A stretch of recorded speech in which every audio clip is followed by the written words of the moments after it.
Hello friends, তো গতকাল আমি চলে গেছিলাম বারাসাত। বারাসাতে কালী পুজোর জন্য বিখ্যাত। তো এখানে অনেকগুলো পূজা মণ্ডপ হয় যেটা দারুণ এবং পৃথিবী বিখ্যাত বলা চলে। তো আমি প্রথমে চলে গেছিলাম সন্ধানী ক্লাব। এদিকটা গেলে রেলগেট, রেলগেট থেকে এদিকটাতে যে ডাকবাংলো মোড়ের দিকে আসবে, এই ডাকবাংলো মোড়ের দিক থেকে একদম লেফট সাইডে 2 মিনিট জাস্ট হাঁটা পথ, একদম সন্ধানী ক্লাব। কি দারুণভাবে এই ব্যান্ড পার্টিরা যাচ্ছিল, দেখতে দেখতে আমিও এগিয়ে চললাম সন্ধানী ক্লাবের পুজো পরিক্রমার জন্য। তো গতকাল ছিল এদের উদ্বোধন। উদ্বোধনের দিন একটু রেস্ট্রিকশন থাকে, তো আমি বিকেল বিকেল যেহেতু চলে গেছিলাম, তাই প্রথমেই ঢুকে পড়লাম সন্ধানী ক্লাবে। তো এখান দিয়ে হাঁটতে হাঁটতে জাস্ট 2 মিনিটের মধ্যে আমি এসে পড়লাম ক্লাবের পূজা প্রাঙ্গণে। বিকেল বিকেলই ভালোই লোকের সমাগম হয়েছিল।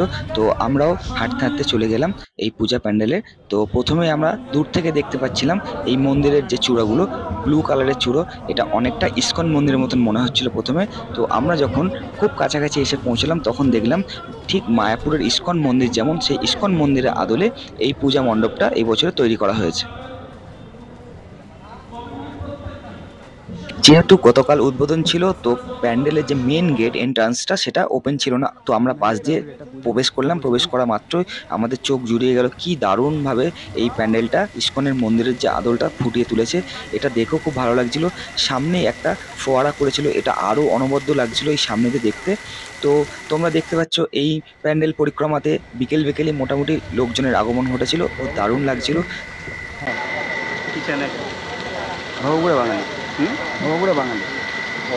যেহেতু পূজা মণ্ডপের ভেতরে ঢুকতে দিচ্ছিল না, তাই আমি জুম করে তোমাদেরকে মায়ের প্রতিমাটা দেখাচ্ছি। এখনো কাজ চলছিল। তো এরপর আমরা চলে গেছিলাম দ্বারকা, যেটা আমরা সবাই ক্লাব। প্রবেশ পথটা কি দারুণ করেছে, সিংহদুয়ার যেমন ছিল আগেকার দিনের রাজার যে নগরী, সেই নগরীর দ্বার। তো দারুণ লাগছিল দেখতে। দেখতে পাচ্ছ একটা অসাধারণ মায়ের মূর্তি এখানে বসানো আছে। এখনই এত লোকের আগমন যে এই প্যান্ডেলে, মানে এই পুজোর দিনগুলো আরো কি হয় সেটা বোঝা যাচ্ছে। আমরা যেহেতু পুজোর একদিন আগে এসেছি, সেইভাবে ভিড়টা বুঝতে পারছিলাম না। যারা প্রত্যেক বছর এইখানে এসে প্যান্ডেল হপিং করে ও ঠাকুর দেখে, তারাই বলতে পারবে যে বারাসাতের এই প্যান্ডেলগুলোতে কেমন ভিড় হয় এবং কেমন থাকে ক্রাউডটা। দেখো কি অসাধারণ এই পূজা মণ্ডপটা তৈরি করেছে। শ্রীকৃষ্ণের যে দ্বারকা নগরী, সেই দ্বারকা নগরীর একটা আদলে তৈরি করা হয়েছে। আমার তো দেখে চোখ জুড়িয়ে যাচ্ছিল। এরপরে সন্ধ্যের সময় যখন আরও লাইটটা জ্বলবে, আরও দারুণ লাগবে। দিনের আলোতেই তাই কত দারুণ লাগছিল। ভালোই লোকের ভিড় হয়েছিল। তো আমরা প্রথমে এই প্রবেশদ্বার দিয়ে ঢোকার জন্য ভেতর দিকে এগিয়ে চলে। প্রবেশ পথ দিয়ে একটু এগিয়ে যাওয়া মাত্রই আমি এবছরে এইখানকার যে মাতৃ প্রতিমা, সেটা দেখে অবাক হয়ে গেলাম।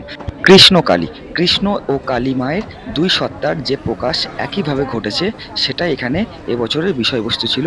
তো দেখতে পাচ্ছ কি দারুণভাবে ভেতরটা সাজানো হয়েছিল। যে স্তম্ভগুলো করা ছিল, হাতির যে আদলে মুখগুলো ছিল, দারুণ লাগছিল। এরপরে দেখতে পাচ্ছিলাম পাশেই কতগুলো মূর্তি রাখা রয়েছে, কেউ রাজার সেপাই। তো দারুণ লাগছিল দেখতে। একবার চারিদিকটা ঘুরিয়ে দেখায় তোমরা বুঝতে পারবে কত দর্শনার্থীর সমাগম হয়েছিল পুজোর একদিন আগেই। তো ভালো লাগছিল দেখে। সবার সাথে আমরাও এই প্যান্ডেলের বিশেষ বিশেষ দিকগুলো দেখতে পাচ্ছিলাম এবং ভালো লাগছিল মনের মধ্যে যে আমরা এইভাবে এসে এখানে ঠাকুরটা দেখে গেলাম। কোনো বছর বারাসাত যেহেতু যাওয়া হয় না, এবছরই ফার্স্ট টাইম ছিল আমার বারাসাত। তো আমার তো খুব ভালো লাগছিল। তোমরা কখনো মনে করলে এই কালী পুজোর দিনগুলোতে এসে এখানে ভিজিট করতে পারো, তোমাদেরও আশা করি খুব ভালো লাগবে। তো এইখানে আসতে গেলে তোমরা সোজা বারাসাত রেল স্টেশন থেকে হয়ে হেলা বটতলা হয়ে টুয়ার্ডস রেলগেটের দিকে আসতে পারো। আর না হলে তোমরা সোজা একদম মেন রোডের ওপর দিয়ে এসে বাস থেকে নেবে হেলা বটতলার দিকে আসতে, যে ডাকবাংলো মোড় পার হয়ে একটুখানি ভেতরের দিকে ঢুকলে কলেজ মোড় থেকে তোমরা এই প্রতিমা প্যান্ডেলের দিকে চলে আসতে পারবে। তো সবার সাথে সাথে আমরাও এখানে প্রতিমা দর্শন করার পর বেরিয়ে গেছিলাম। সবে সন্ধে সন্ধে ভাব। তো এই দ্বারকা নগরী যে দারুণ লাইটিংটা, দারুণ অনবদ্য বললেও কম হবে, এত ভালো লাগছিল। তো এরপর আমরা এখান থেকে সোজা চলে গেছিলাম বারাসাত নবপল্লী অ্যাসোসিয়েশনের এবছরের পুজো পরিক্রমাতে। তো এবছর এখানে চন্দ্রোদয় মন্দির করেছে, তো সেটাই দেখার জন্য সন্ধ্যেবেলা কি দারুণ লাগছিল লাইটিংয়ের জন্য, এবং ভালোই মানুষের সমাগম হয়েছিল এখানে। তো দর্শনার্থীদের সাথে সাথে আমিও পৌঁছে গেছিলাম মেন এন্ট্রান্সের দিকে। তো একবার তোমরা দেখে নাও কি দারুণ লাগছিল। অসাধারণ থেকে কম বললে কিছু কম বলা হবে। এত দারুণ একটা প্যান্ডেল না, এটা তোমরা নিজের চোখে না এলে বিশ্বাস করতে পারবে না। একবার কমপ্লিট হওয়ার পর কি দারুণ, অসাধারণ মন্ত্রমুগ্ধকর লাগছিল দেখতে এই পরিবেশটা, তার সাথে এই যে প্যান্ডেল আর লাইটিংটা দারুণ হয়েছিল। তোমরা কখনো বারাসাতে কালী পুজোর দিনগুলোতে ভিজিট করলে অবশ্যই নবপল্লী অ্যাসোসিয়েশনের এই কালী পূজা মণ্ডপে তোমরা এসে ভিজিট করে যেও। তো পায়ে পায়ে আমি এগিয়ে চলে গেলাম একেবারে প্রবেশদ্বারে। তো প্রবেশদ্বার দিয়ে ঢোকার মুহূর্তে আমরা দেখতে পাচ্ছি অরেঞ্জ কালারের কি সুন্দর স্তম্ভগুলো। এই স্তম্ভগুলোর প্রত্যেকটাতে এক একটা কারুকার্য করা আছে, দারুণ দারুণ মূর্তি দেবদেবীর। শ্রীকৃষ্ণের পিতা বাসুদেব যেভাবে মাথায় করে নিয়ে যাচ্ছিলেন সেই একটা প্রতিমূর্তি এখানে দেখা যাচ্ছে। স্তম্ভের মধ্যে আরও অনেক প্রতিমূর্তি দেখা যাচ্ছে। শ্রীকৃষ্ণ কালীয় নাগ দমনের যে প্রতিমূর্তি এখানে দেখা যাচ্ছে। এরপর সামনে এগিয়ে গেলে এই যে দারুণ ব্লু কালারের মধ্যে একটা ঝাড়বাতি দেওয়া হয়েছে, এটা দারুণ লাগছিল। পায়ে পায়ে এগিয়ে চললাম একেবারে মূল মণ্ডপের সামনে, যেখানে মাতৃ প্রতিমা রাখা রয়েছে। তার ঠিক ওপরের দিকে একদম ঝাড়টা দেখা যাচ্ছিল, কি দারুণ লাগছিল। এবং অনবদ্য এই যে কারুকার্য করেছে তার জন্য শিল্পীকে অসংখ্য অসংখ্য ধন্যবাদ। ও এরপরে দেখতে পাচ্ছিলাম এই যে ঝাড়বাতিটা, তোমরা একবার 360 ঘুরে দেখাচ্ছে, দেখে নাও কি দারুণ অপূর্ব লাগছিল। ঠিক এর সামনেই মায়ের প্রতিমা ছিল। মায়ের প্রতিমার তো এক কথা অনবদ্য, এরকম প্রতিমা আমি আগে কখনো দেখিনি। এই কয়েকদিন আগেই দুর্গাপুজো শেষ হলো, আর এরপরে এই বারাসাতের কালী পুজো। কী পরিমাণে ক্রাউড থাকে, কী পরিমাণে মানুষের মধ্যে ক্রেজ থাকে এই কালী পুজোকে নিয়ে, উন্মাদনা থাকে, সেটা নিজের চোখে না দেখলে একেবারেই অবাক হয়ে যেতাম যদি না যেতাম কখনো এখানে। তো এরপরে আমরা বেরিয়ে গেছিলাম মণ্ডপ থেকে। মণ্ডপ থেকে বেরিয়ে আমরা পরবর্তী যে আমাদের গন্তব্য সেটা ছিল রেজিমেন্ট ক্লাব, যেটা একদম কৃষ্ণনগর রোডের ওপরে অবস্থিত। তোমরা দেখতে পাচ্ছ সামনে রেজিমেন্ট ক্লাব, এটা একেবারে কৃষ্ণনগর রোডের ওপরেই একদম। তো এই ক্লাবে এবছরে পূজা মণ্ডপটা ছিল তিরুপতি বালাজি। তিরুপতি বালাজি মন্দিরের আদলে পুরো মণ্ডপটা সাজানো হয়েছে। গতকাল ছিল এদের উদ্বোধন, তাই ভেতরে ঢুকতে দেওয়া হচ্ছিল না। পাশ দিয়ে একটু সামনে এগিয়ে গেলে দেখতে পাচ্ছিলাম যেটা এক্সিট পয়েন্ট, সেখান দিয়েই মানুষের ঢল নেমেছিল এই মণ্ডপের ঠাকুরকে দর্শন করার জন্য।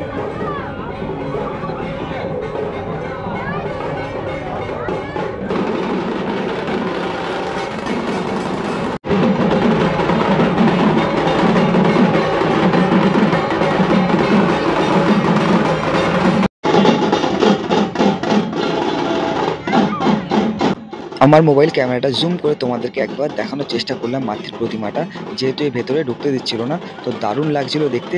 তোমরা এরপরে যখন কালী পুজোর দিনগুলোতে যাবে দেখতে পাবে, খুব ভালো লাগবে আশা করি। তো এই ক্লাবের এখনো উদ্বোধন হয়নি, কিন্তু এই লাইট শো, এই যে রাত্রিবেলা দারুণ একটা, কত লোক দেখো এখন এই। এরপরে আমরা কেএনসি রেজিমেন্টের উদ্দেশ্যে চলে গেছিলাম। তো কেএনসি রেজিমেন্টের ক্লাব বিখ্যাত কালী পুজোর জন্য। তো এখানে হে বঙ্গভূমি তুমি অন্তর্যামী এবছরে এদের থিম ছিল। তো একটু একটু করে পায়ে পায়ে এগিয়ে যেতে গিয়ে আমি একবারে বাসের ধাক্কাকে পুড়েই যাচ্ছিলাম। তো কোনো রকমভাবে সামনে নিয়ে ভেতর দিকে চলে গেলাম।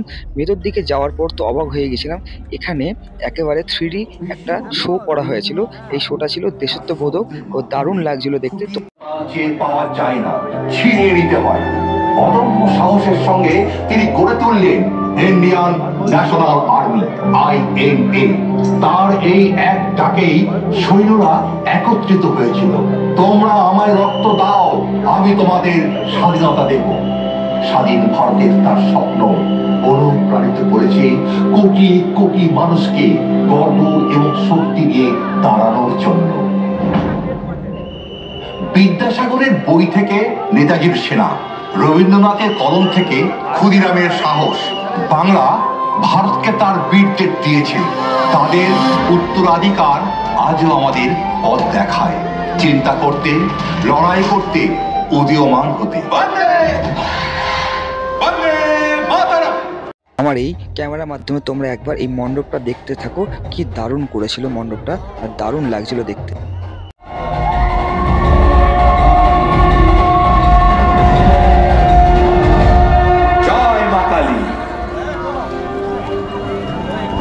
শোটা একটু একটু করে দেখতে দেখতে আমরা সামনে এগিয়ে চললাম। তো এবার একেবারে মণ্ডপের প্রবেশদ্বারের দিকে আমরা চলে এসেছিলাম। ভালোই লোকের ভিড় হয়েছিল। তো মণ্ডপের ভেতরটা একবার দেখে নাও, আমি 360 ঘুরে একবার তোমাদের দেখাচ্ছি।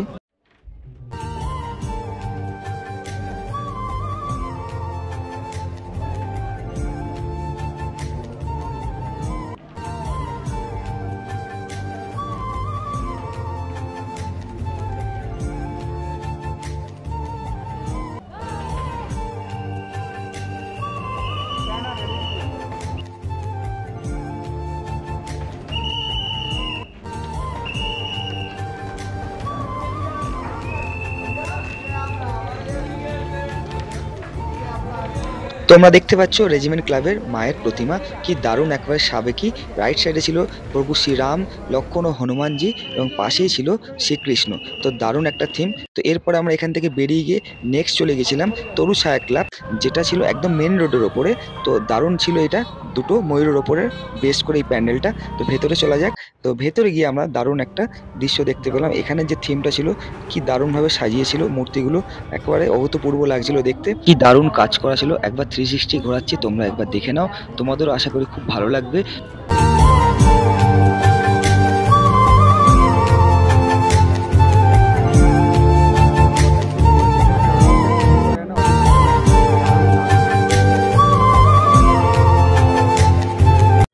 একটু সামনে এগিয়ে যেতে আমরা দেখতে পেলাম মায়ের প্রতিমাটা আছে। তো এইখানটা দারুণভাবে সাজিয়েছিল, ব্লু কালার সেট, এবং দারুণভাবে সামনের এই যে মাঝখানের এটা দেখছিলাম যে আগুনের একটা থিম করেছে, খুব ভালো লাগছিল দেখে। মাঝখান থেকে মায়ের মূর্তিও দেখা যাচ্ছিল।